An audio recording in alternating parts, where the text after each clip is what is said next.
ॐ सहना भवतु सहनौ भुनक्तु सह वीर्यं करवावहै तेजस्विनावधीतमस्तु मा विद्विषावहै। ॐ शांति शांति शांति।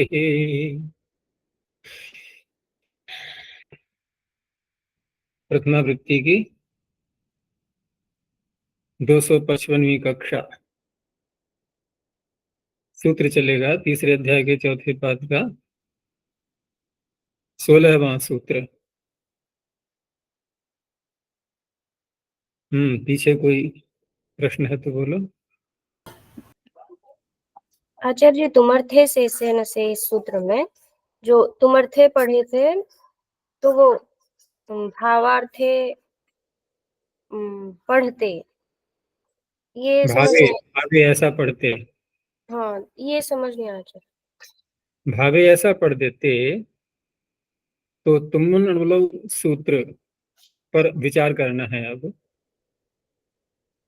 या यूं समझो कि हम इस सूत्र को हटा दें थोड़ी देर के लिए। ठीक है ना, तुमर्थे से नशे को भूल जाएं थोड़ी देर के लिए और तुमन नलो क्रियायाम क्रियार्थायाम पर ही रहें और वहां पर हम तुमन प्रत्यय कर रहे हैं और अणुगुल प्रत्यय कर रहे हैं। तो वहां पर ये प्रत्यय कर्ता में होंगे या कोई अन्य अधिकार चल रहा है पीछे से? कुछ भी नहीं चल रहा है, किसी अर्थ में तो कहे नहीं जा रहे हैं। तो अंत में जाकर के तीसरे अध्याय में जहाँ ये प्रकरण प्रारंभ होता है कि जिनको किसी अर्थ में नहीं कहा गया है वो कर्तरीकृत से फिर कर्ता में होंगे, तो तुमन प्रत्यय भी कर्ता में ही प्राप्त होने लगेगा। हम्म उदाहरण क्या था वहां पर?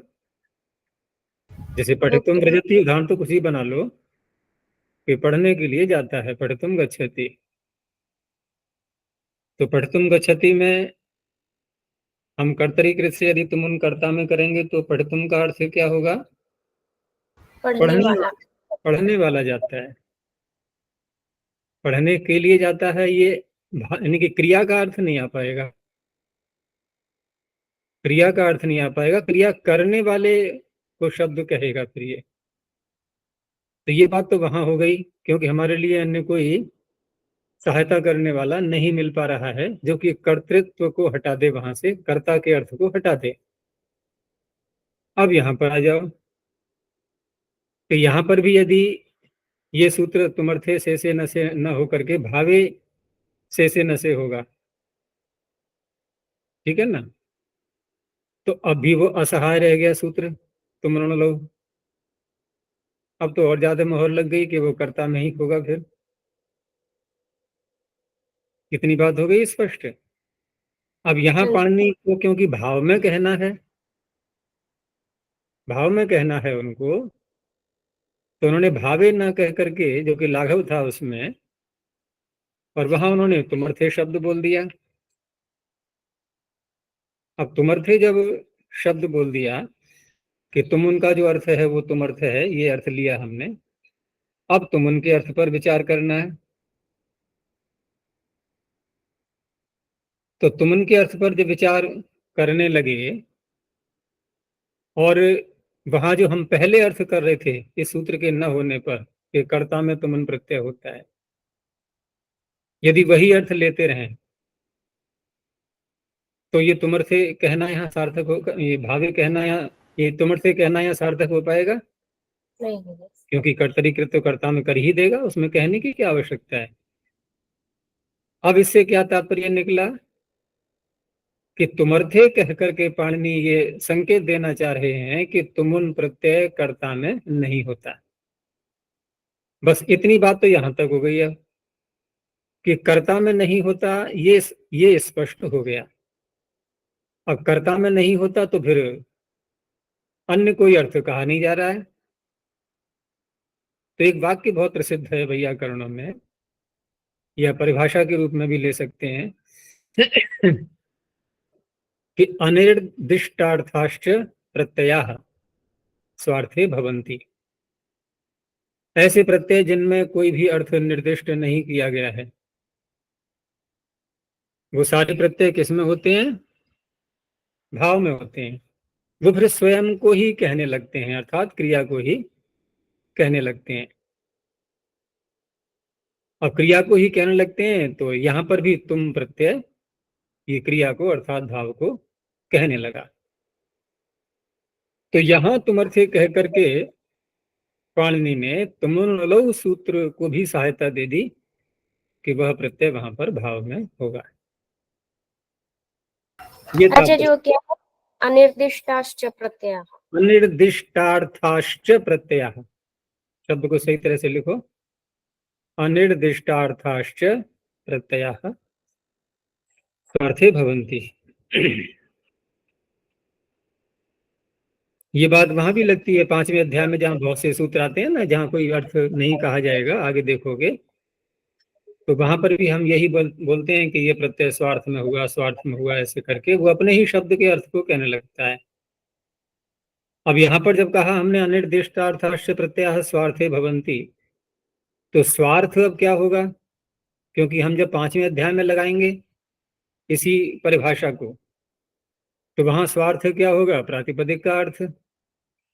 जब तीसरे अध्याय में लगाएंगे इस परिभाषा को, तो यहाँ स्वार्थ का अर्थ क्या होगा? क्योंकि धातु का अधिकार चल रहा है तो धातु का ही अर्थ होगा, और धातु के ही अर्थ को भावार्थ बोलते हैं बस।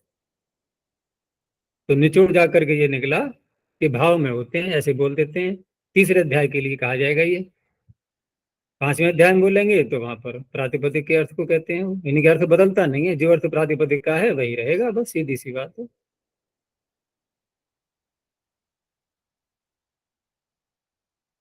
अच्छा, यहाँ यदि कर्ता का ही अर्थ ले तो केवल तुम प्रत्यय को ही क्यों लेते? अन्य जो कर्ता में हुए उनको भी, जैसे अणोल है या कोई भी लोल अर्थ है, ऐसे भी कह सकते थे।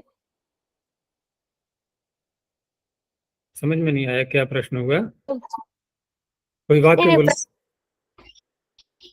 ये जैसे तुमर्थे ही क्यों लिए, ऐसा प्रश्न आने के लिए। तुमर्थे ही क्यों लिया या तुमर्थ क्यों बोला? इस सूत्र में तुमर्थे से नसे में हाँ, तुमर्थ नहीं बोलेंगे तो भाव ही तो बोलेंगे। पाणिनि को इष्ट है भाव में करना। अब भाव हाँ, में करने के लिए उनको सरलता कौन से शब्द से प्रतीत हो रही है? भावी शब्द से ही तो होगी, भाव शब्द से। स्पष्ट भाव बोलना है, कोई समस्या नहीं है, भाव बोलते ही है, पीछे ही भावे सूत्र आ ही चुका है।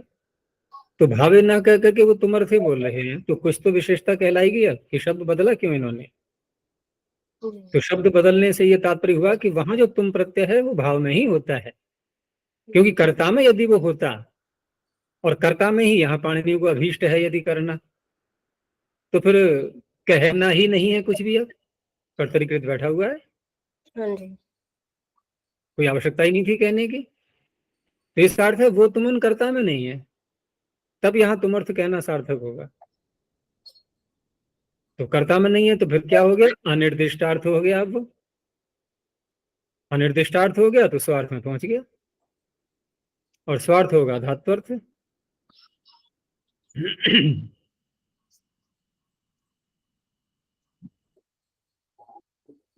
अनमोल, समझ में आ गया ये विषय? वीडियो खुला रखो अपना। जी आचार्य। जी आ गया आचार्य।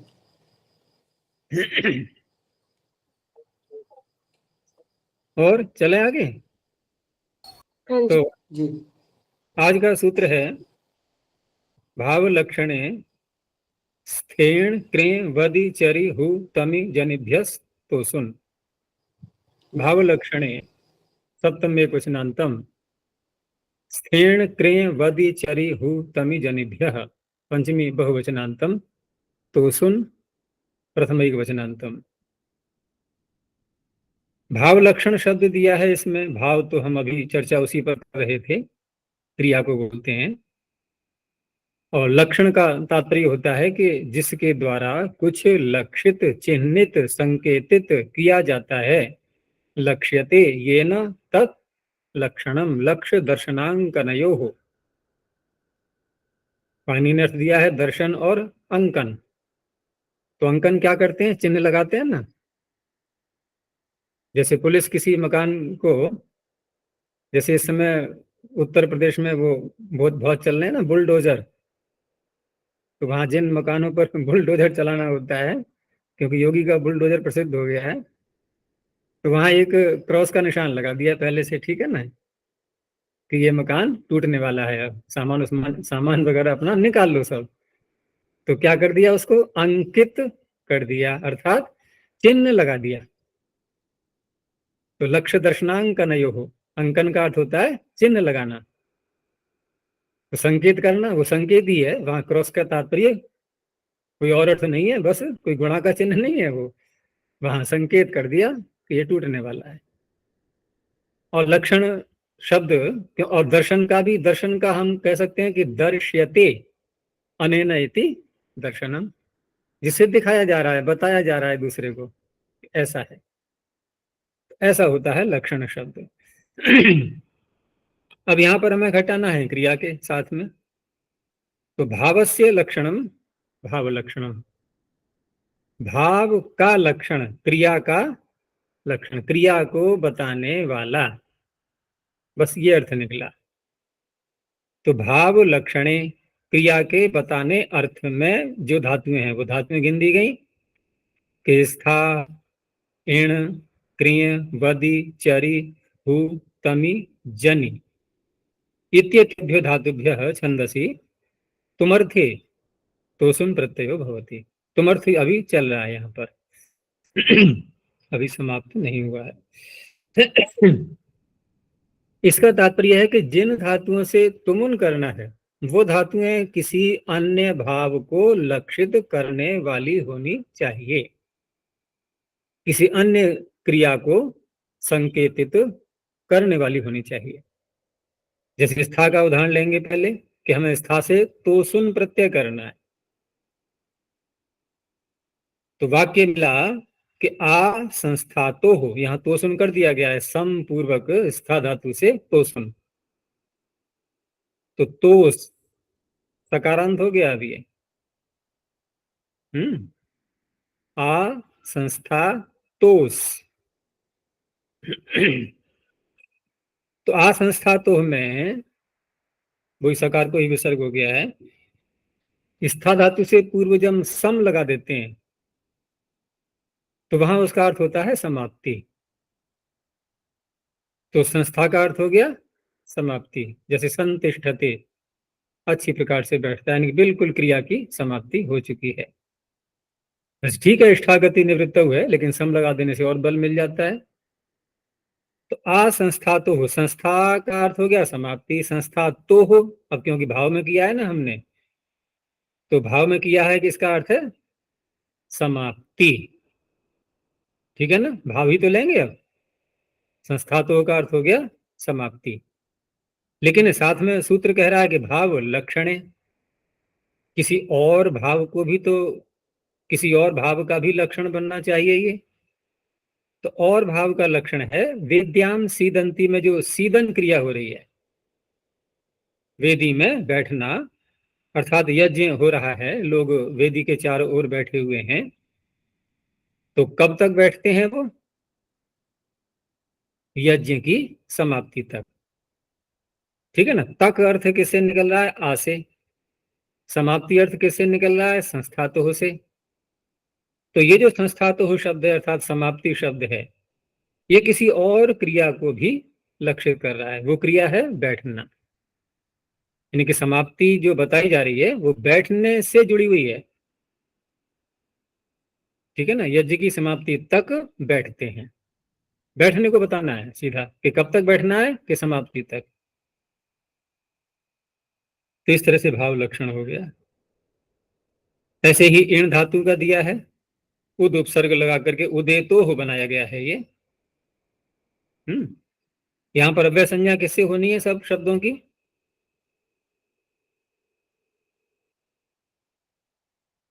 त्वा तो सुन का सुना। हाँ तो सुना चुका है पीछे, और ये बहुत सारे शब्द हैं तो सुन वाले।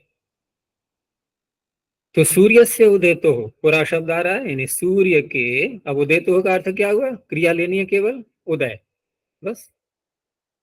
सूर्य के उदय होने से पहले क्या करना चाहिए, आधेय, आधान कर लेना चाहिए, यज्ञ कर लेना चाहिए। अग्नि का आधान वही तात्पर्य है। तो यहाँ आधान क्रिया लक्षित हो रही है उदय क्रिया से। क्री धातु का दिया, अप और आंग लगा करके करतो हो बना है शब्द, ये गुण हो गया है, अपा करतो हो। तो अपाकरण किसे कहते हैं, हटाना। अपाकरोति, हटाता है। वत्सानाम में षष्ठी आ रही है, कर्तृकर्मणो कृति, वत्सों को हटाना है, बच्चों को हटाना है। तो बच्चों को हटाने से पहले अब ये साकांक्ष वाक्य है, कुछ और इसमें पूरा करने के लिए अगला शब्द भी चाहिए कोई वाक्य पूर्ति के लिए, वो यहाँ नहीं है। तो केवल इतना ही मात्र तात्पर्य है कि ये भी किसी अन्य क्रिया को लक्षित करने वाला बनेगा, ये अपाकरण। ऐसे ही पूरा प्रवदितो हो, अग्नौ प्रहोतव्यम, ये तो स्पष्ट हो गया, पूरा वाक्य हो गया। तो वध धातु से प्र लगा करके क्रीडागम हो गया, क्योंकि धातु सेठ है वध। तो प्रवदितो हो, सूर्य के उदय होने से पूर्व, नहीं प्रवदन है, उदय नहीं, सूर्य के, नहीं सूर्य नहीं, यहाँ पर पूरा प्रवदितो हो, प्रवाद करने से पूर्व, अर्थात कोई चर्चा यदि करनी है आपको, किसी विषय पर चर्चा करनी है, प्रवाद करना है, परस्पर वाद करना है, तो उससे पूर्व अग्नि में यज्ञ कर लेना चाहिए। पूरा प्रवदितो अग्नौ प्रहोतव्यम। चर धातु का दिया, पूरा प्रचरितो आग्निध्रे होतव्यम, यहाँ भी वही तात्पर्य है, यहाँ प्रचरण करने से पूर्व, कोई अन्य गति करने से पूर्व। ऐसे ही हु धातु का होतो हो, तो होतो हो का अर्थ क्या हो गया, क्रिया मात्र लेना है, हवन, बस। तो आ होतो हो, हवन तक, जब तक हवन हो रहा है तब तक। अप्रमत्तः तिष्ठति, सावधान होकर के कोई बैठा हुआ है। तम धातु आकांक्षार्थ में आती है ना, तमु कांक्षायाम। तो आतमितो हो, तो आकांक्षा तक, जब तक आपके अंदर आकांक्षा है, वस्तु की प्राप्ति नहीं हो रही है, तो शांत होकर के बैठो, मिलेगा, जिसकी मांग है मिलेगा, आसीत बैठो। जन धातु का आ विजनितो हो, तो वी उपसर्ग लगा करके इडागम हो चुका है, तो विजन होने से, विजन होने तक। अब यहाँ क्या तात्पर्य है स्पष्ट नहीं हो पाएगा, क्योंकि कुछ और भी प्रसंग देख करके ही अर्थ हो पाएगा। ये सब मंत्रों के टुकड़े हैं ये, क्योंकि अधिकार चल रहा है छंदसी का, तो सब वहीं के उदाहरण है ये, अलग अलग जो वैदिक वांग्मय है उसके शब्द हैं ये। तो इस तरह से यहाँ मुख्य बात ध्यान देने की है कि जिस क्रिया से हम तोषण प्रत्यय कर रहे हैं, जिस धातु से, वो धातु में बता दी गई है, लेकिन वह किसी अन्य क्रिया को लक्षित करने वाली होनी चाहिए, अन्य क्रिया के लक्षण बनेंगी तब। इसी को थोड़ा सा और आगे बढ़ाया, दो धातुएं रह गई थी, अब वो अलग से इसलिए पढ़ी गई है क्योंकि प्रत्यय परिवर्तित करना है, इसलिए। बाकी सब ज्यों का त्यों अर्थ रहेगा वैसा ही। तो श्रीपि त्रिदोह कसुन, श्रीपि त्रिदोह षष्ठी द्विवचनांतम, ये पंचमी के ही अर्थ में लेना है। कसुन प्रथम वचनांतम।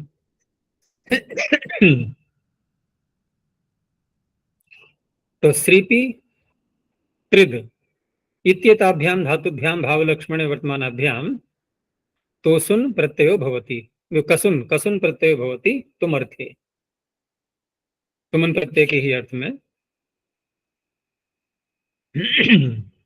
तो यहाँ पर कसुन प्रत्यय भी पढ़ा हुआ है उसमें, जहां अव्यय संज्ञा की गई है, त्वा तोसुन कसुन, तो यही कसुन है वो। तो यहाँ उदाहरण दिया, पुरा क्रूरस्य विसृपः, विसृपो विरप्शिन, विरप्शिन संबोधन का है ये, यजुर्वेद के मंत्र का अंश है ये। सृप धातु वैसे गति अर्थ में आती है, गमलरी सृपलरी गतौ, तो क्रूर के गमन से पूर्व, ऐसा जो अर्थ निकल रहा है। यहाँ पर भी वह भाव लक्षण है, किसी अन्य भाव की ओर संकेत किया जा रहा है जो कि इस इतने से खंड में नहीं है, इसलिए साकांक्ष वाक्य रह गया है, ये बिना पूरा मंत्र के नहीं हो पाएगा अर्थ। यहाँ जो दूसरा उदाहरण दिया है इन्होंने त्रिद धातु का, ये जो जत्रुभ्य लिखा है ये कुछ अशुद्ध है यहाँ पर, क्योंकि मैंने जो कंठस्थ किया हुआ था, मैं उदाहरण भी याद करता था पहले सूत्रों के, तो जत्रिभ्य ही मुझे कंठ आ रहा, स्मरण आ रहा है, और अन्य ग्रंथों में भी, काशिका में भी जत्रिभ्य दिया हुआ है, तो जत्रुभ्य नहीं बनेगा, ये जर्त्री शब्द है, उसका पंचमी का बहुवचन है, पुरा के योग में पंचमी हो गई है। लेकिन उदाहरण जो धातु का है वो है आत्रिदः, तो आंग उपसर्ग पूर्वक त्रिद धातु से कसुन प्रत्यय, ये सारे अव्यय हैं ये, तो ये कसुन प्रत्यय भी हो गया। और भी कहीं आया था कसुन पीछे? इसमें नहीं आया। तोसुन तो पीछे आ चुका है, लेकिन कसुन नहीं आया था। तो त्वा तोसुन कसुना में जो कसुन का, वहां भी देखो उदाहरण यही, हाँ वहां देखना जरा अगर किसी के पास। हाँ, इसमें दिया हुआ है। उदाहरण आया था आचार्य। हाँ नहीं, उसमें देखना ये पूरा जर्तृभ्य आत्रितः कैसे लिखा हुआ है, इसमें मिलेगा इसका उदाहरण।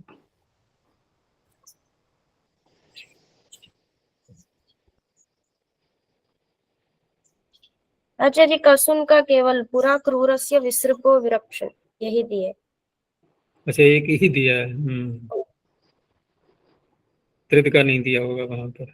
जी चलो, आचार्य जी इसमें बाकी पक्का करना है तो ये देख लेना, वो तो ऋग्वेद का उदाहरण दिया है इन्होंने, 8वें मंडल का है ये, क्योंकि मंत्र में भी जो मैंने याद किया है वो जर्तृभ्य ही ध्यान आ रहा है मुझे, मैंने चेक नहीं किया लेना इसको। आचार्य ईश्वरे तोसुन कसुनो इस सूत्र में जो उदाहरण आए थे, ईश्वरोभिचरितो हो अभिचरितुम इत्यर्थः, तो जो तुम उनका अर्थ भी लिए थे अभिचरितुम, तो यहाँ भी ऐसे होगा क्या? केवल भाव लिए थे हमने अभी। हाँ, वहां भी भाव है, अभिचरण होगा, अभिचरितो का अर्थ वहां पर नहीं, वहां जो दिया है उन्होंने वो ठीक है, भाव लेंगे, लेकिन भाव लेने पर भी जो हम के लिए जैसे हिंदी में बोलते हैं, जी वहां तो उस तरह से लेंगे।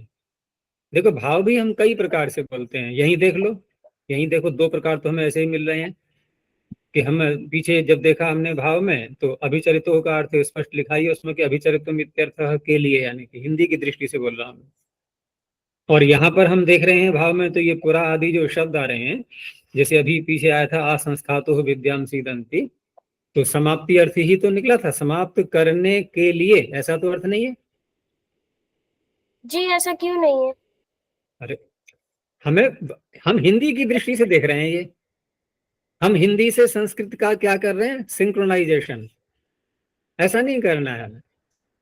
हम दोनों प्रकार के वाक्यों में देखो कि समाप्ति तक वेदी में बैठते हैं, ठीक है, एक तो ये अर्थ हो गया।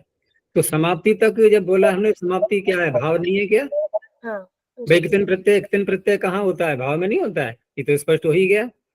हाँ जी अब रही बात के लिए, मैं हिंदी से ही मैं मिलान कर रहा हूँ कि के लिए जहाँ हिंदी में बोलते हैं हम, तो वहां तात्पर्य होता है क्रियायाम क्रियार्थायाम, भाव तो वहां भी रहेगा कि जैसे पठितुम व्रजति जब कहा गया, तो पढ़ने के लिए, ये पढ़ने के लिए में क्या कहा जा रहा है, पठन क्रिया कही जा रही है या कुछ और है, या पुस्तक कही जा रही है, या पढ़ने वाला कहा जा रहा है? या किसी अन्य स्थान का कोई नाम है, ये भाव ही तो है ये। हाँ जी तो हम कर क्या रहे हैं कि हिंदी से मिला रहे हैं संस्कृत को, हिंदी से मत मिलाओ उसको, केवल वही देखो उसका कि तात्पर्य भाव ही है, वो शब्द भाव को ही कह रहा है। तो भाव को अनेक प्रकार से कह सकते हैं, 2 प्रकार तो हमें यही दिखाई दे रहे हैं। तो इस तरह से वहां पर अभिचरितों का अर्थ हो गया अभिचरितुम। अब वहां भी यदि हम कोई अन्य शब्द लगा देंगे, पुरा आदि शब्द, तो कुछ अर्थ बदलेगा, अब अभिचरितुम नहीं रहेगा, भाव तो फिर भी रहेगा।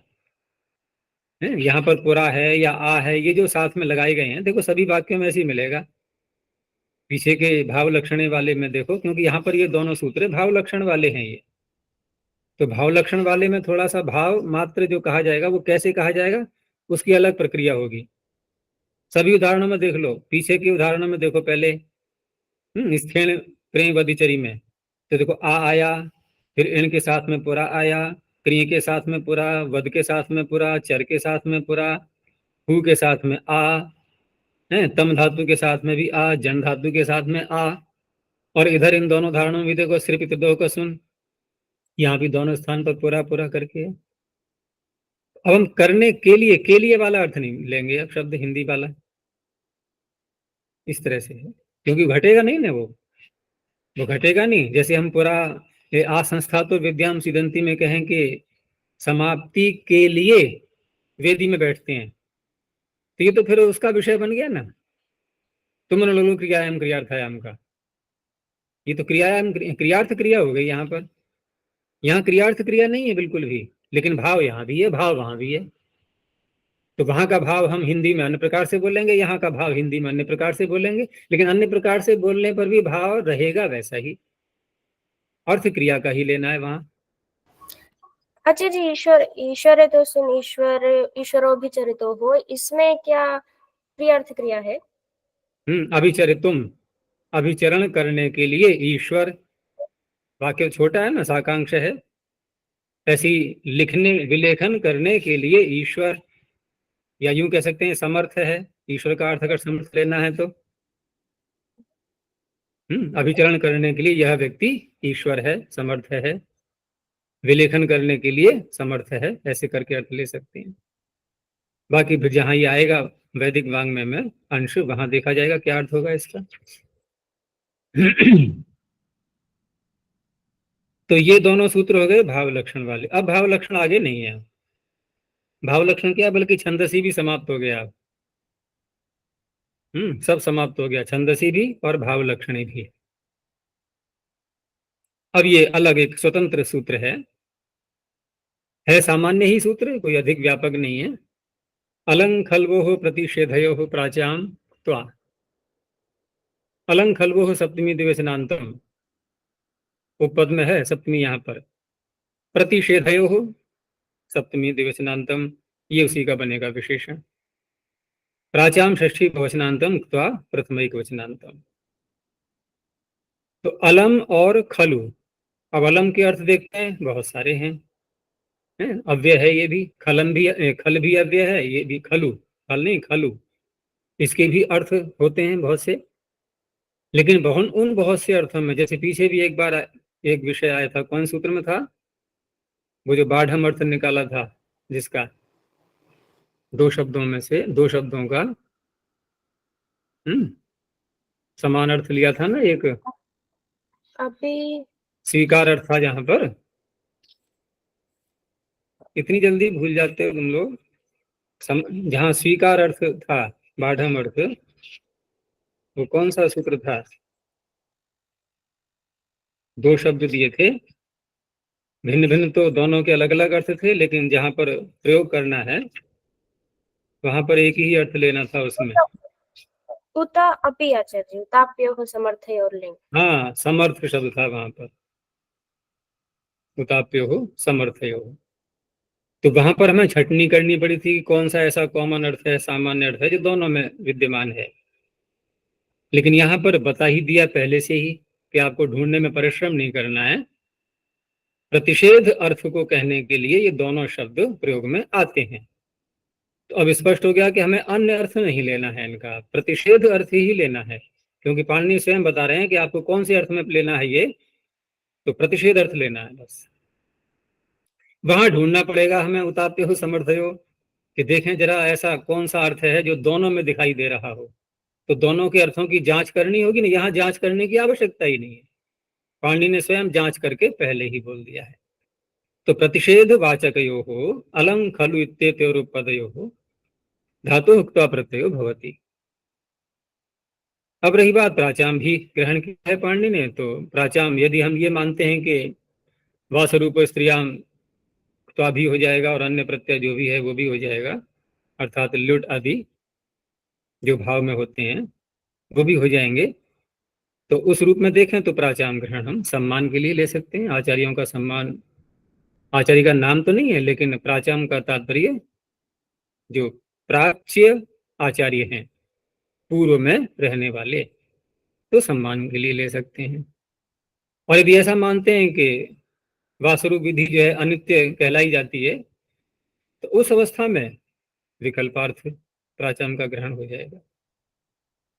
इस तरह से दो दो रूप बन जाएंगे। तो अर्थ तो स्पष्ट हो ही गया है कि प्रतिषेध अर्थ लेना है, जैसे अलंकृत्वा। तो यहाँ पर कर के ऐसे अर्थ नहीं लेना, तो प्रत्यय देख लिया और हम तुरंत कर के ऐसे अर्थ करने लगे, ऐसे नहीं।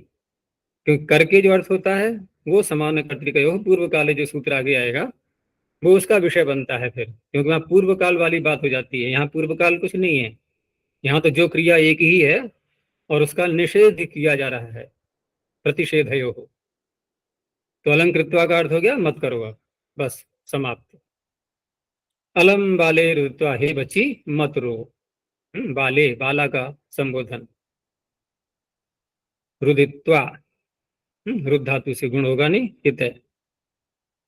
ऐसे ही खलु कृत्वा, खलु का अब अर्थ वही लेना है, नहीं तो प्राय करके खलु शब्द अन्य श्लोकों में, बहुत सारे श्लोकों में दिखाई देगा।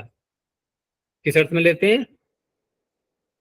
बहुत प्रसिद्ध अर्थ है खलु का, निश्चय। निश्चय। निश्चय, निश्चय अर्थ में आता है। सबसे प्रसिद्ध अर्थ है ये निश्चय। और भी अर्थ हैं, वो बात अलग रही, लेकिन सबसे अधिक जिस अर्थ में ये प्रयुक्त होता है प्राय करके साहित्य में, श्लोकों में, वो निश्चय अर्थ में होता है। लेकिन यहां पर निषेध अर्थ में है, खलु कृत्वा, मत करो। तो ये हो गया। अब जो प्राचाम ग्रहण करने से दूसरा पक्ष भी वहां पर ल्यूट हो जाएगा फिर, क्योंकि भाव में ही तो करना है। इसलिए अलंकरणेन, अलम रोदनेन, खलु करणेन, ये इस प्रकार के प्रयोग भी बन जाएंगे। बस ये सूत्र अलग हो गया। अब ये इतना। अगला सूत्र, और अगला सूत्र ऐसा है कि एक परिभाषा का भी ज्ञापक है ये, वो ही बताएंगे। क्योंकि परिभाषाएं भी ज्ञापन से ही निकलती हैं। सूत्रों में भिन्न भिन्न प्रकार के जो शब्द, जब पद व्यर्थ हो जाते हैं, क्योंकि पद व्यर्थ होने से ही ज्ञापन निकलता है। जब कोई पद व्यर्थ हो जाए तो किसी बहुत बड़े रहस्य को बताने वाला बन जाता है वो। कहाँ तो हम व्यर्थ बोल रहे हैं उसको, और वो रहस्य निकला उससे। ऐसे ही सारी परिभाषाएं बनी हुई हैं। जब परिभाषा प्रकाश पढ़ा जाएगा तो वहां देखोगे कि सारी परिभाषाएं कहीं ना कहीं किसी सूत्र के ज्ञापन से निकली हुई हैं। तो उदीचाम मांगो व्यतिहारे, यहाँ प्राचाम था, वहां उदीचाम है। उदीचाम षष्ठी बहुवचनांतम मांग पंचम एक वचनांतम, व्यतिहारे सप्तम एक वचनांतम। तो पहले ज्ञापन का ही देख लेते हैं, क्या ज्ञापन भरा हुआ है इस सूत्र में। कि पाणिनि ने बोला मांग, धातु है ना ये? कहाँ है बताओ? धातु पाठ में देखना कहीं मांग है। मांग माने, मांग माने अर्थ वाला। चलो, मांग माने मिल गई तुम्हें। अर्थ क्या है? माने। और पाणिनि क्या कह रहे हैं? व्यतिहारे। बिगड़ गया ना खेल, अर्थ तो मिला ही अनेक नहीं अर्थ की बात है। अब धातुओं तुम के कहोगे, अनेक अर्थ की बात है। हाँ हाँ, तुम वही कहोगे अनेक अर्था धातु भवंती। हमें वहां तक नहीं जाना है अभी, क्योंकि बहुत ही अर्थ परिवर्तित हो गया कि कहाँ तो नाप तोल की बात आ रही है और कहाँ पर व्यतिहार अर्थ हो गया। यहाँ वास्तव में मांग नहीं है, मेंग है ये धातु। क्योंकि व्यतिहार अर्थ वाली देखना है हमें। तो व्यतिहार अर्थ में देखा हमने, तो वहां पर मेंग प्रणिधान है। प्रणिधान व्यतिहार एक ही तात्पर्य है वो, ठीक है ना। परस्पर जो विनिमय होता है, प्रणिधान, वही व्यतिहार होता है। व्यति लगा देते हैं ना, जैसे एक प्रथम अध्याय में आया था ना, व्यतिलोनंती करके एक दूसरे का खेत काटते हैं, तो परस्पर अर्थ निकला था ना व्यति। ऐसे यहाँ पर व्यतिहार, हरण तो हो रहा है, वस्तु का जो आदान प्रदान है वो चल रहा है, व्यवहार चल रहा है, लेकिन कैसा? परस्पर। तो वही प्रणिधान होता है, प्रणिदधति। प्रणिधान, तो मेंग प्रणिधाने धातु है, तो फिर पाणिनि को क्या पढ़ना चाहिए? उदीचाम मेंगः व्यतिहारे। क्या समस्या थी? कोई समस्या नहीं थी। क्या कोई लाघव गौरव की बात भी नहीं? यहाँ तो दोनों में एक जैसा ही है, मेंगः या मांगः। अब यहाँ पर एक बात और ध्यान देने की है, जब किसी ज्ञापन से परिभाषा का उदय होता है तो वह परिभाषा एक तो वहां सार्थक बनती है जहां ज्ञापन निकला, क्योंकि हमें मांग शब्द भी को तो सार्थक बनाना है। मांग शब्द को भी तो हमें सार्थक बनाना है कि मांग क्यों बोला, मेंग क्यों नहीं बोला, इसका भी उत्तर चाहिए हमें। तो एक तो ये होता है परिभाषा का प्रयोजन। दूसरा प्रयोजन कि केवल इसी बात के लिए थोड़ी परिभाषा का जन्म होगा कि उस सूत्र के हमें एक पद को जो है साधुत्व दिखाना है उसका। इसलिए परिभाषा यहाँ तो व्यापक, माँ लेना होगा फिर। परिभाषा तो पूरे शास्त्र को प्रकाशित करती है, तो अन्यत्र भी हमें कहीं ना कहीं उसके लाभ दिखाई देने चाहिए उस परिभाषा के। ये सबसे बड़ा लाभ होता है मुख्य। तो चलो, यहाँ माँ हैं? माँ ग्रहण इसलिए गा मादा ग्रहणे, यहाँ माँ रूप सभी धातुओं का वो ग्रहण जब करना। जब जब अनुबंध नहीं लगाते हैं तो गा मा दा है, अनुबंध नहीं है कोई भी। आगे समझ में, गा अच्छा, मा दा बिना अनुबंध के, तब अविशेष हो जाएगा वो। क्योंकि नियम ये होता है कि निरनुबंधक ग्रहणे न सानुबंधक से ग्रहणम, ये भी तो एक परिभाषा है। लेकिन ये परिभाषा का इसी का अपवाद है, वो गामादा ग्रहण विशेष है, इसी को रोका गया है कि गामादा में ये परिभाषा मत लगाना।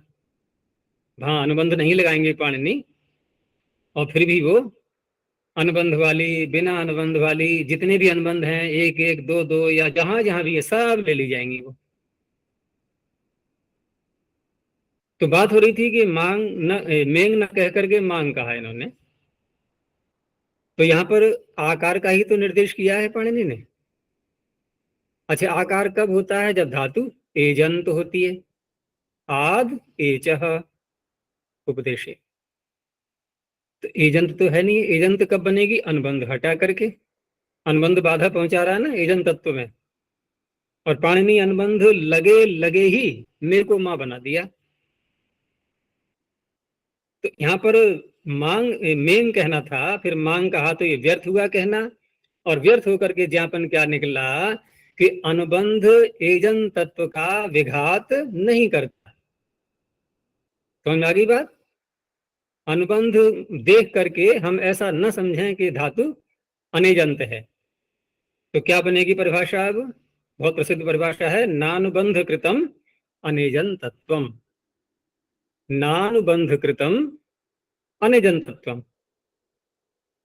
समझ में आ गया? अनुबंध अनेजन तत्व को नहीं बनाता, अनुबंध होने पर भी है धातु एजंत मानी जा सकती है। चलो, ये तो लाभ यहां हो गया कि ये पद सार्थक हो गया। अब ये परिभाषा क्यों उत्पन्न की गई? तो सूत्र हम पहले देख चुके थे, प्रथम अध्याय के प्रथम पाद में ही, दादा घोदार अदाप कहा है पाणिनि ने, अनुबंध लगा है, हाँ आगे आगे पकार लगा नहीं, अदाप। तो न दाप अदाप, तो दाप लगने का ही तो निषेध होगा, दैहिक हाँ, शोधने का हो जाएगा। नहीं हो जाएगा। हम दैहिक को दाप कैसे बनाएंगे? पकार लगे लगे। बस यही परिभाषा काम करती है, नानुबंध कृतम अनिजंतत्व। तब वहां पर हम दैहिक और दाप दोनों को ले पाते हैं। ऐसे ही अन्यत्र भी ये लाभ होते हैं परिभाषाओं के। चलो, ये बात अलग हो गई। अब सूत्र का अर्थ देखते हैं। तो व्यतिहार अर्थ है तो वही प्रणिधान अर्थ वाला ही लेना है हमें। तो व्यतिहारे अर्थे वर्तमान, अर्थात मेंग प्रणिधाने धातु हो, उदीचाम आचार्याणाम मतेन क्त्वा प्रत्ययो भवति। अब यहाँ पर जो क्त्वा प्रत्यय है, ये क्यों कहा जा रहा है? क्योंकि क्त्वा प्रत्यय तो आगे आ ही रहा है, समान कर्तृक व पूर्वकाली जो मुख्य सूत्र है करने वाला, वो कर ही देगा। तो यहाँ अपूर्व काल है, ये उससे प्राप्त नहीं था। अपूर्व कालत्वाद अप्राप्तोयम क्त्वा विधीयते। कैसे है अपूर्व काल? तो बड़ा विचित्र सा उदाहरण लगेगा तुम्हें, ये गले नहीं उतरेगा इसका अर्थ। इसलिए सामान्य सूत्र ही है ये, सामान्य होते हुए भी एक परिभाषा को जन्म दे दिया इसने। तो सामान्य क्यों है? क्योंकि उदाहरण देखो क्या है, अपमित याचते, क्या अर्थ होना चाहिए इसका? करो अर्थ, करो भाई। प्रणदान करके याचना करता है, यही तो अर्थ होगा। अपमित याचते, तो प्रत्यय कहाँ कर रहे हैं हम? किससे कर रहे हैं? जिससे कर रहे हैं वही तो बोलते हैं करके। लेकिन ये अर्थ नहीं है, इसका अर्थ है याचना करके अपमयन करता है, याचना करके तब प्रणदान करता है। तो लग रहा है नटपटा सा अर्थ बिल्कुल। अच्छा, क्रिया में भी व्यतिहार हो गया। हाँ बिल्कुल ही उल्टा हो गया यहाँ तो अपूर्व काल हो गया ना। पूर्व काल तो याचना वाला है, याचना पूर्व काल में है याचित्वा, याचित्वा अपमयते, ये बनेगा उदाहरण। तो ठीक है, विकल्प का दूसरा पक्ष भी तो है यहाँ पर। भाई औदीच्य आचार्य ऐसे बोलते हैं, ठीक है, हम कौन से हैं? वैसे यह उत्तर भारत है ना, ये उत्तर भारत कहलाता है, तो कौन सा भारत है ये? औदीच्य भारत। दाक्षिणात्य भारत, पौरस्त्य भारत, सब भाग कर दो अलग अलग। तो हम लोग क्या बोलेंगे? अपमित याचते। दाक्षिणात्य क्या बोलेंगे? याचित्वा अपमयते। ठीक है ना, उनका ज्यादा अच्छा रहेगा, वाक्य जल्दी समझ में आएगा दूसरे के। तो अपमित्य सिद्धि तो हो ही जाएगी, माँ का मी हो जाता है ह्रस्वीकार, मयते इत अन्य तरस्याम, इकार आदेश। अब तक वर्ण वर्ण व्यतिहार तो सुना था आचार्य जी इधर, मत बल कहते हैं कोई, मतलब कहते हैं, लेकिन ये क्रिया क्रिया का ही पहली बार सुना। वो व्यतिहार थोड़ी, वो तो उलट पलट हो गई। व्यतिहार का अर्थ ये नहीं है, व्यतिहार का तात्पर्य वो नहीं, वहां पर प्रणदान है। प्रकर्ष रूप से जो दान हो रहा है, इनकी पहले याचना कर ली भिक्षुक ने, धन इकट्ठा करके ले आया भिक्षा मांग के। अब जो है कई भिक्षुक हैं, आपस में बारी बारी से जाते हैं ना भिक्षा करने के लिए, अब सबको बांटेगा वो। ये बांटना हुआ व्यतिहार, प्रणदान, उसका जो वितरण हो रहा है ना बराबर बराबर सबके लिए कि लो खाओ, मैं ले आया मांग करके। तो अपमित याचते। आगे एक और सूत्र है, इसी के साथ में जोड़ लो अब इसको, परावर योगे च, क्योंकि ये समान कर्तृत्व पूर्व काले से पूर्व हैं दोनों सूत्र ये, तो स्पष्ट है कि उससे एकत्वा प्रत्यय प्राप्त नहीं था। परावर योगे सप्तम एक वचनांतम च विपदम, यहाँ दो शब्द हैं, पर और अवर। अर्थ स्पष्ट ही होता है। पर कहते हैं जो दूरी का भाग होता है, उससे किसी को आधार बना करके बोलेंगे कि ये उससे परे है, ये उससे उरे है, उरे ही बोलते हैं इधर, हरियाणा में बहुत बोलते हैं उरे, परे उरे, उरे माने इधर की ओर। और एक हरियाणा में एक और भी चलता है शब्द, इतकू उतकू, उधर के लिए उतकू, इधर के लिए इतकू। और पंजाबी में इत्थे उत्थे बोलते ही हैं। तो अलग अलग भाषा में अलग अलग शब्द हैं ये। तो परे और पर और अवर, ये दो शब्द हैं, और इनका परस्पर योग होना चाहिए, परावर योगे। परावरयोः योगः, परावराभ्याम योगः परावर योगः। तो योग कैसे करेंगे? तो परस्पर शब्दों को बदलेंगे आपस में कि परेण अवरस्य योगे, अवरेण च पूर्वस्य योगे। ठीक है ना? नहीं, परेण अवरस्य अर्थात पूर्वस्य योगे, और अवरेण परस्य योगे। अवर का पर के साथ में संबंध, और पर का अवर के साथ में। गम्य माने धातु उक्त्वा प्रत्ययो भवति।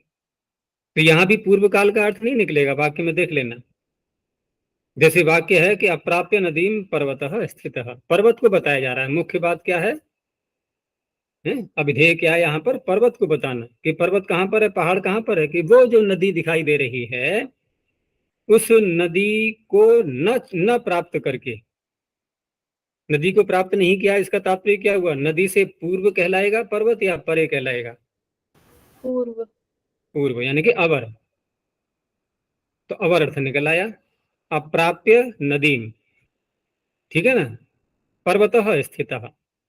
अब यहाँ ये देखो कि नदी और पर्वत, इन दोनों में ये दो चीजें हैं, नदी और पर्वत, और एक वक्ता है बोलने वाला जो ये वाक्य बोल रहा है। तो जो बोल रहा है उसकी दृष्टि से देखना है हमें कौन पर है कौन अवर है। तो वक्ता की दृष्टि से नदी पर है या पर्वत पर है? नदी पर है। नदी पर है, ठीक है ना। और उस नदी का संबंध, योग किसके साथ में है? पर्वत के साथ में। लेकिन पर्वत से जुड़ी भी नहीं है, फिर भी योग दिखाना है ना। तो यहाँ पर पूर्व काल या अवर काल अर्थ निकल रहा है कि कौन क्रिया पहले हुई कौन बाद में हुई, ऐसा अर्थ नहीं है। दोनों साथ साथ ही हैं। यहाँ कोई दो क्रियाएं नहीं हो रही हैं ऐसी जो समान कर्तृ को पूर्व काले हम लगा पाते, उससे प्राप्त नहीं था। तो अप्राप्य नदी पर्वत स्थित, अब प्राप्य में तो प्रत्यय हो गया और समास होने से लेप भी हो गया है। अवर का दे दिया है, अतिक्रम्य तु पर्वतम नदी स्थिता, इसी को उल्टा कर दिया। यहाँ पर नदी को बताया जा रहा है, पहले बताया जा रहा था पर्वत को, अब बताया जा रहा है नदी को। तो नदी कैसी है? पर्वत का अतिक्रमण करके स्थित है, ठीक है ना, पर्वत का अतिक्रमण करके। तो वक्ता की दृष्टि से जो पर्वत यहाँ पर है पहले अवर, लेकिन वक्ता यहाँ पर कहना क्या चाह रहा है? नदी को बताना उसको अभीष्ट है या कि पर्वत को बताना अभीष्ट है? यहाँ नदी को बताना अभीष्ट है, यानी कि पर को बताना अभीष्ट है। लेकिन पर का संबंध किससे है? अवर से। वो अवर कौन है? पर्वत। तो पर्वत का अतिक्रमण करके नदी स्थित है, उसके आगे। ये दोनों वाक्य हो गए। अब आगे जो मुख्य सूत्र है वो आया। तो समान कर्तृकयो पूर्व काले आया हुआ है पूरे भाषा में ये। समान कर्तृकयो सप्तमी द्विवचनांतम पूर्व काले सप्तम एकवचनांतम। आजकल टेक्निकल भाषा में बोलते हैं ना, जब कोई विषय बहुत अधिक पूरे विश्व में फैल जाता है तो क्या कहते हैं कि ये विषय वायरल हो गया, कोई वीडियो वायरल हो जाना। ऐसी बहुत सी चीजें होती हैं समाचारों में, कोई समाचार सारे में फैल जाना, पूरे विश्व में अचानक वायरल हो जाना। तो ऐसे ही अष्टाध्यायी में भी कुछ सूत्र हैं जो वायरल हो जाते हैं, वायरल हुए हैं। तो ऐसे ही ये भी सूत्र उन्हीं में से है, ये वायरल सूत्र है ये। फैला हुआ है सब में। तो समान कर्तृकयो शब्द क्या बोल रहा है कि समान कर्ता ययो हो। जब समान शब्द बोला तो दो कम से कम तो लेने ही पड़ेंगे। लेकिन ये द्विवचन यहाँ पर गौणिक मान लेना, क्योंकि बहुत सारी क्रियाएं भी ले सकते हैं हम।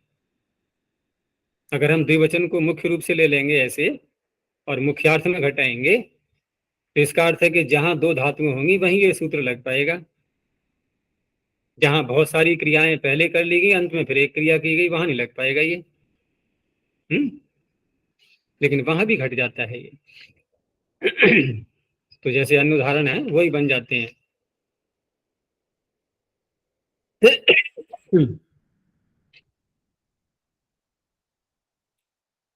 तो समान कर्तृकयो पूर्व काले का सीधा सा अर्थ हो गया कि समान कर्तृकयो हो धात्वर्थयो हो। ये धात्वर्थ कहाँ से ले आए कि समान है कर्ता जिनका। तो कर्ता किसे कहते हैं? क्रिया के करने वाले को।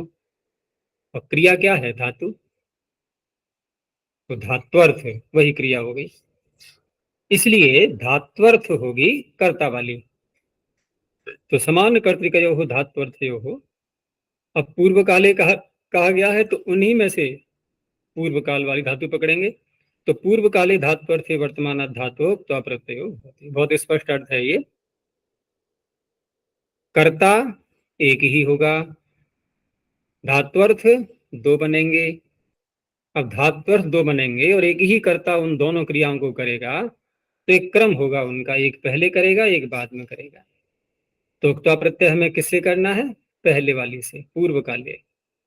तो देवदत्तो भुक्त्वा व्रजति, खा करके जाता है। जैसे ही पीत्वा व्रजति, आकार को ईकार हो गया तो आगे कितवने से, स्नात्वा भुंगते, अव्यय बन जाते हैं सारे ये। तो सुन का सुना है। तो सूत्र बहुत सरल भी है और बहुत व्यापक भी है ये। आचार्य जी, यहाँ वचन को गौण मानने से मतलब यहाँ भुक्त्वा पीत्वा हाँ तो स्नात्वा, वाक्य बना लो ना कि बहुत सी क्रियाएं करके स्नात्वा पीत्वा भुक्त्वा दत्वा ये सब काम कर लिए, हाँ कर लिए, कि अब व्रजति अब जा रहा है, सब काम निपटा करके। तो द्विवचन यहाँ पर है ये, अतंत्र बोलते हैं इसे को, अतंत्रम। अतंत्रम का तात्पर्य ये नहीं कि ये शास्त्र विरुद्ध है, क्योंकि तंत्र कहते हैं शास्त्र के लिए, लेकिन तंत्र शासन को भी कहते हैं, अर्थात इसको जकड़ करके मत पकड़ लेना इस द्विवचन को। अतंत्र है ये, कोई शासन नहीं कर रहा है हमारे ऊपर, खुली छूट दे रखी है, बस कर्ता एक होना चाहिए। तो स्नात्वा पीत्वा भुक्त्वा दत्वा जब बोला गया, फिर विदिति बोला गया, तो इन सब क्रियाओं का कर्ता तो एक ही हुआ, समान कर्ता वहां भी हो गया, क्रियाएं भले ही बहुत हैं। अब क्योंकि प्रारंभ कहाँ से होगा, हम समानता देखना प्रारंभ कहाँ से करते हैं, दो क्रियाओं से, एक में तो समानता होती नहीं, इसलिए द्विवचन दे दिया है प्रारंभ वाला भाग। लेकिन वहीं नहीं रुक जाना है, हमें अन्यत्र भी इसको घटा लेना है। तो यहां जैसे हमने देखा कि पूर्व काल में क्रिया, अपर काल में क्रिया। चलो ऐसा वाक्य लेते हैं, एक आंख बंद करके सोता है, कौन सी क्रिया पहले की? क्या आचार्य जी? आंख बंद करके सोता है, कौन सी क्रिया पहले है, कौन सी बाद में? आंख बंद करने की। आंख बंद करना। ये पहले हुआ? हाँ अच्छा, सोना बाद में हुआ जी। है? हाँ। तो तुम्हें याद रहता है सोते समय जो उठते हो बाद में, सोने के बाद जब उठते हो तो याद रहता है तुमने आंख बंद कब की थी? क्योंकि क्योंकि आंख बंद करके सोता है का अर्थ ये हुआ कि आंख बंद करते समय हम जागृत अवस्था में थे, ठीक है ना? और चलो ये भी थोड़ा सा जटिल पड़ेगा, उदाहरण एक और लेते हैं उदाहरण। मुंह खोल के सोता है, सोते हैं लोग मुंह खोल के तो कौन सा कार्य पहले हुआ यहाँ पर, सोना पहले हुआ या मुंह खोलना? सोना। तो ये तो उल्टा हो गया ना, पहले मुंह खोलो ना, उसके बाद सोना। फिर मुंह खोल याचते की तरह हो गया। कर कहाँ बोल रहे हैं हम, सोकर मुंह खोलता नहीं बोला हमने, मुंह खोल कर सोता है। तो ऐसे वाक्यों के लिए याचते की तरह हो गया आप आचार्य जी।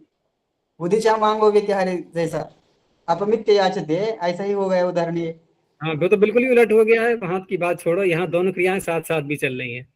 ये ठीक है कौन सी बाद में हुई कौन सी पहले हुई, लेकिन दोनों प्रकार के उदाहरणों में देखते हैं हम कि पहले पीछे का अगर हम क्रम छोड़ भी दें तो दोनों क्रियाएं साथ साथ चल रही है कि नहीं। मुंह खोले हुए भी है, सो भी रहा है, आंख बंद भी है और सो भी रहा है, ठीक है ना?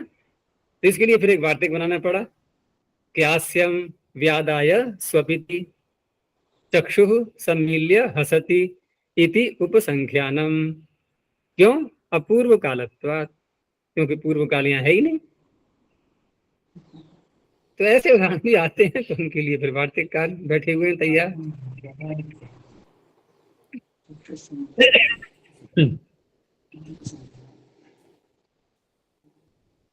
चलो ये हो गया। अब देखो अगला सूत्र, आभीक्षणीय णमुल च, एक प्रत्यय को बढ़ाना है इसमें, इसलिए सूत्र अलग से बनाना पड़ा है। बाकी अर्थ वही रहेगा, समान कर्तृक पूर्व काले वाला, और ये प्रकरण चलेगा आगे। अब तो आभीक्षणीय सप्तम एक वचनांतम णमुल प्रथम एक वचनांतम च व्यपदम। आभीक्षण शब्द कई बार आ चुका है, जो बार बार अर्थ होता है ना, पौनः पुण्य, उसे आभीक्षण बोलते हैं। और ये भी पीछे बात आ चुकी थी कि जहां आभीक्षण होता है वहां हम दो बार बोलते हैं शब्द को। एक वार्तिक था ना, आभीक्षणीय द्वे भवतः, ये सर्वस्व द्वे वाले प्रकरण में वार्तिक आभीक्षण अर्थ होता है, वहां द्वित्व कर देते हैं, तो दो बार बोलेंगे फिर यहाँ पर। तो आभीक्षणीय गम्य माने, जहां क्रिया बार बार होने का अर्थ निकल रहा हो, उस समय समान कर्तृकयो धात्वर्थयो हो पूर्व काले वर्तमानात् धातोर णमुल प्रत्ययो भवति। और च से ऊपर से एक तो अभी ले रहे हैं तो उक्त्वाच। तो कोई व्यक्ति है ऐसा जो बार बार खाता है, जब खूब देखा कि हाँ पेट भर चुका है तब गमन क्रिया करता है। तो बार बार खाना, खाने में अधिक प्रवृत्ति है, तो भुज धातु से अणमुल प्रत्यय करके उसको 2 बार बोलेंगे, फिर भोजम भोजम। अव्यय भी बन गया मकारांत होने से। आगे तो अणमुल का पूरा प्रकरण ही चलेगा, बहुत बड़ा प्रकरण आने वाला है। स्वादमी अणमुल से प्रारंभ हो जाएगा, बहुत सूत्रों तक जाएगा वो। यहाँ ये अणमुल अलग से है ये, और ये पूर्व काल अर्थ में है। तो भोजम भोजम व्रजति, यानी खा खा करके जाता है। तो अभी इसी अर्थ में ले लो अब कि भुक्त्वा भुक्त्वा व्रजति। तो भुक्त्वा को 2 बार क्यों बोलना पड़ा है? आभीक्ष्ण होने के कारण से, अर्थ वही रहेगा। तो ये सूत्र इसके लिए हो गया।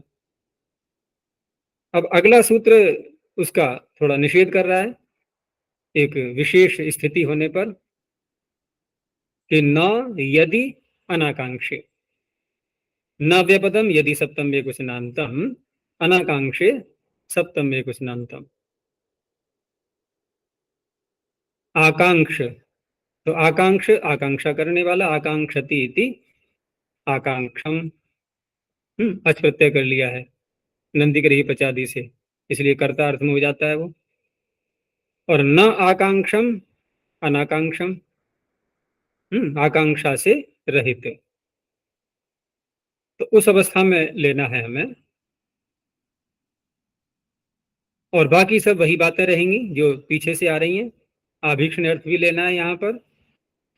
तो समान कर्तृकयो धात्वर्थयो हो, पूर्व काले वर्तमान धातो हो, यत शब्द उपपदे। क्योंकि यदि जो कहा है इसमें, यदि वो अव्यय नहीं है, ये यत का सप्तमी का रूप है। तो यत शब्द उपपदे आभीक्षणीय गम्य माने त्वा नमलौ प्रत्यय न भवतः, अब नहीं होंगे। शर्त क्या है? कि अनाकांक्षे वाच्य, आकांक्षा का यहाँ पर द्योतन न हो रहा हो।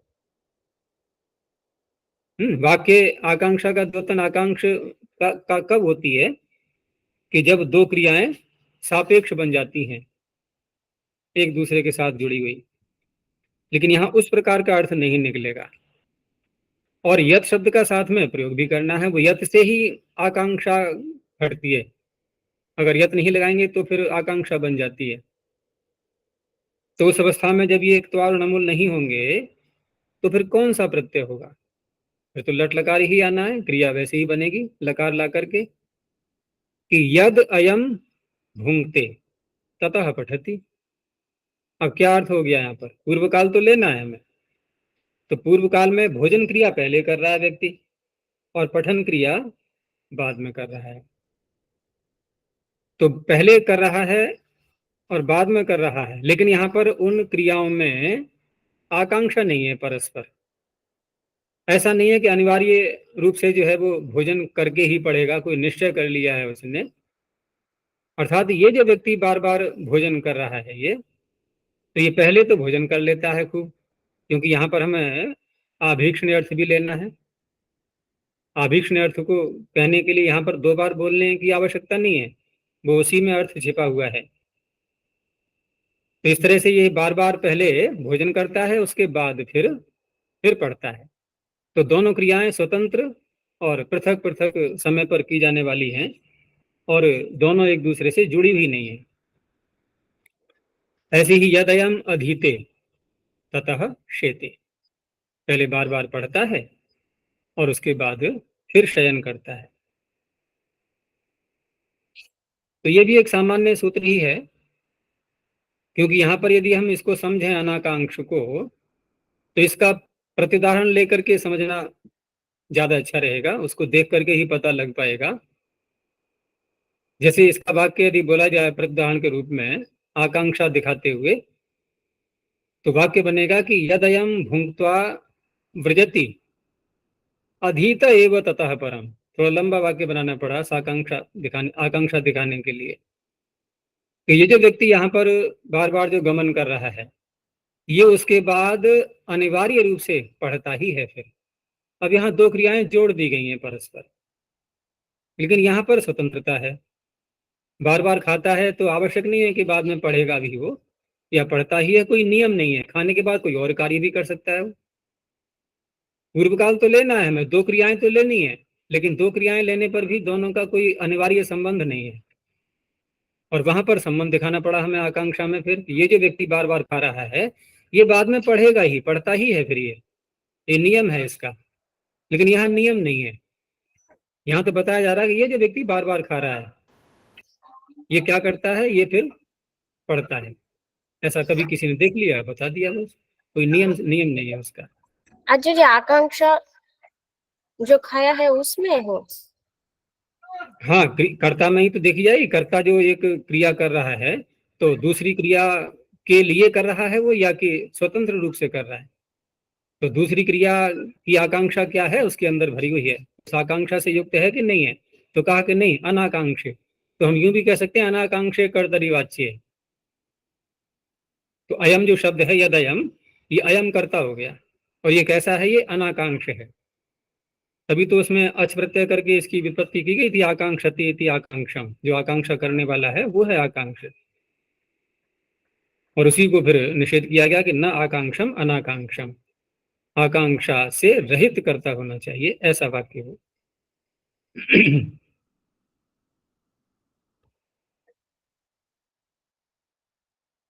एक सूत्र और ले लेते हैं आगे। विभाषाग्रे प्रथम पूर्वेशु, विभाषा प्रथम एक वचनांतम, अग्रे प्रथम पूर्वेशु सप्तमी बहुवचनांतम। अग्रे जो है एकारांत निपातन, ऐसा ही मिलता है शब्द ये। तो अग्रे, प्रथम, पूर्व, 3 शब्द लिए गए। इत्येतेषु पदेषु समान कर्तृकयोः पूर्व काले धातुर विभाषा अक्त्वार्णमलो प्रत्ययो भवतः।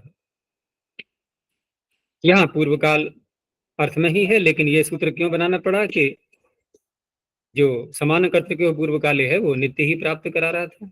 यहाँ विकल्प करना है हमें, ठीक है ना। वो आभीक्षण अर्थ मत लेना ना, यहाँ पर ये अलग है। और सामान्य कर्तृकयोः का विकल्पापवाद है ये।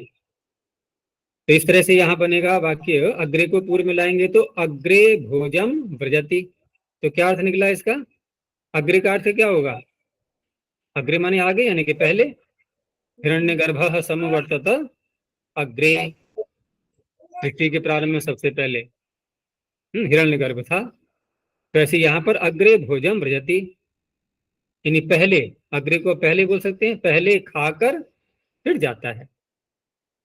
तो अग्रे लगा देने के कारण से यहाँ पर णमुल प्रत्यय किया गया।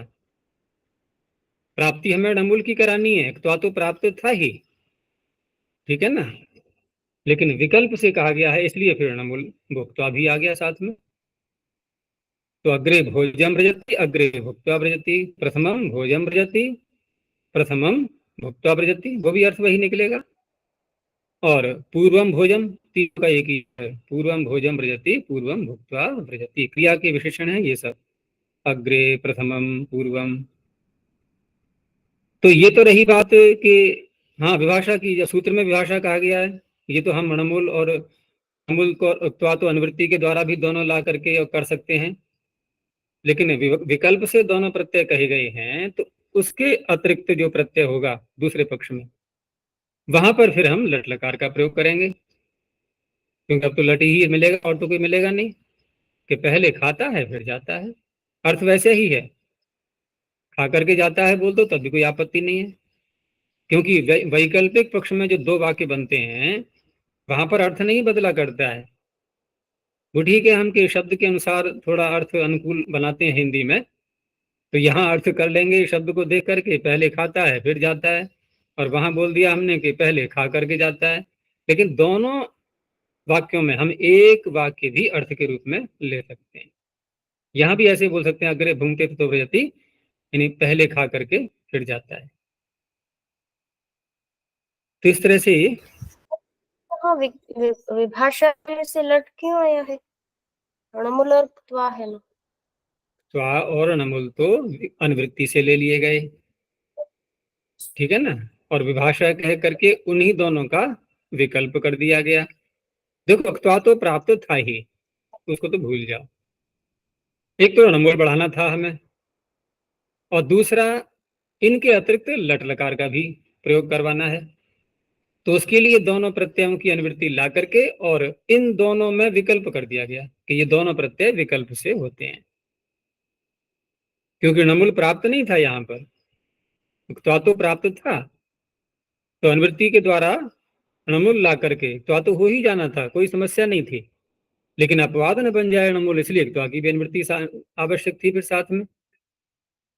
क्योंकि अगर हम यहाँ पर त्वा की अनुवृत्ति न लाएं और णमुल की अनुवृत्ति ला करके और ये कहते हैं कि अग्रे प्रथम पूर्व इत्यादि शब्दों के पूर्व रहते हुए णमुल प्रत्यय विकल्प से होता है, ठीक है ना।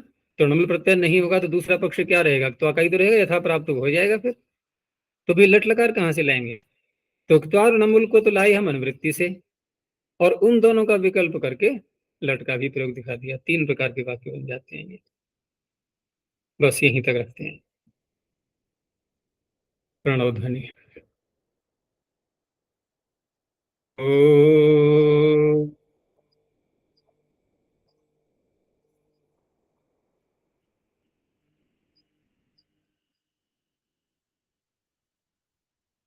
ओ